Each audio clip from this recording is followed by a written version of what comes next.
Let's take a look at the rot that was under the roof of this car. Pretty nasty. Well, let's take a peek what it looks like on the other side. Steel sunroof.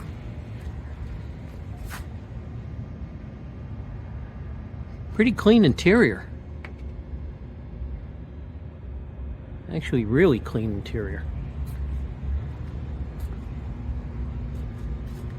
For 1972 Pontiac Grand Prix, it's got a really nice interior.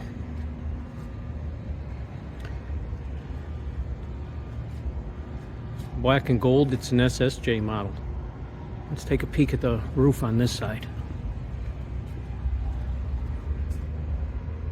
Not as bad as the other side.